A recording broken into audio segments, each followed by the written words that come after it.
India wants to build the most powerful surface warship it has ever produced.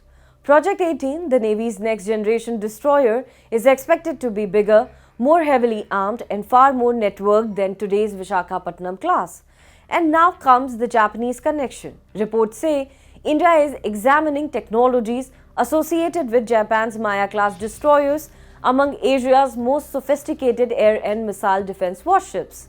The timing is significant. India and Japan have just formally agreed to explore joint warship development and design. But what could Japan actually give India? What would Delhi need Maya technology when Project 18 is supposed to be indigenous? And is the real target sitting across the Indian Ocean in China?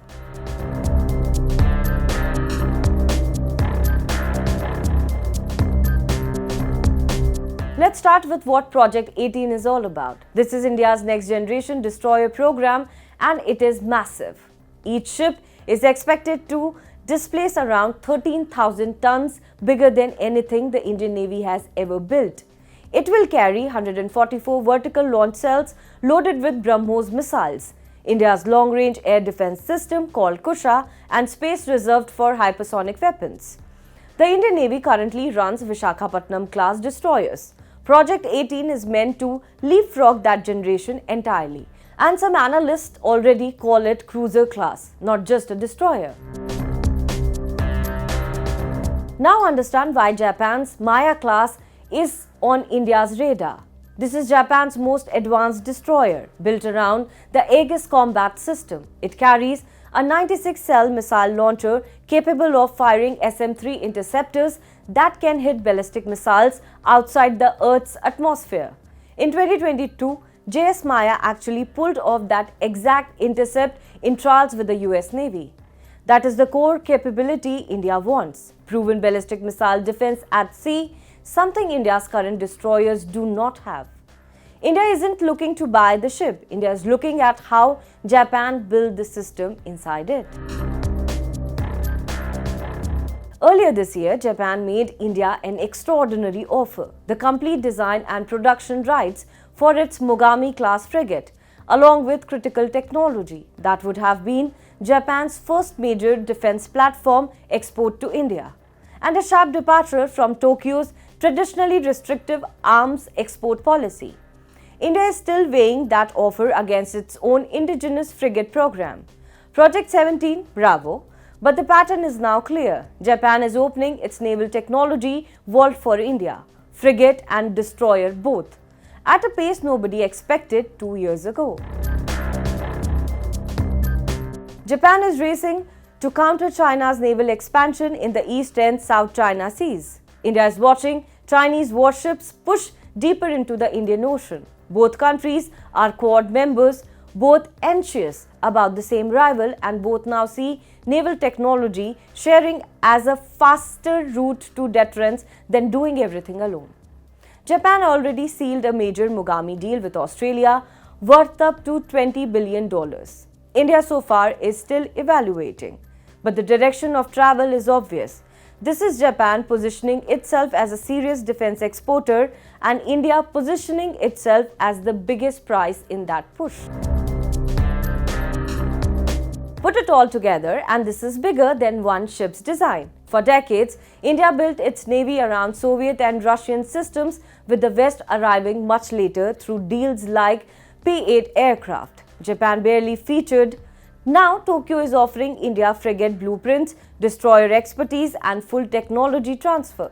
The kind of access Japan has never given any country outside its own alliance system. For India, the real prize isn't the Maya-class hardware. It's the ballistic missile defense knowledge sitting inside it. Something India needs badly as missile threats in its neighborhood keep growing. If this technology sharing deepens, it quietly rewrites the India-Japan defense relationship from joint exercises into joint shipbuilding. That is a bigger strategic shift than any single destroyer program. Project 18 may end up being just the first ship where the shift becomes visible. A nuclear weapon. The old rules are breaking.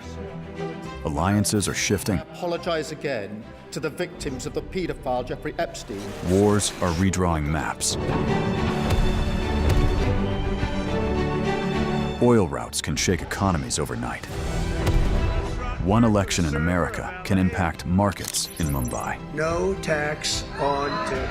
One move by China can alter the balance in Asia. One conflict in West Asia can hit every Indian household. This is no longer a distant story. This is our story. Your story. Because for the first time in decades, India is not watching from the sidelines. India is rising. India is negotiating. India is balancing rivals. India is building military strength.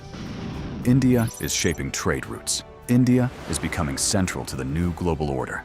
And yet, most global news is still told through someone else's lens. Washington's lens, Beijing's lens, London's lens. But where is India's lens? Where is the platform that explains the world from our perspective? Welcome to India's Axis, a new destination for geopolitics, strategy and power seen through India's eyes. From Neighborhood Watch to the biggest global stories that matter to you. Why tensions in the Taiwan Strait matter to India. How one move by China can affect India's security. What turmoil in Pakistan means for regional stability. How Bangladesh, Sri Lanka, Nepal, and Bhutan shape India's neighborhood. Why oil choke points can hit your wallet. How wars abroad can reshape India's security.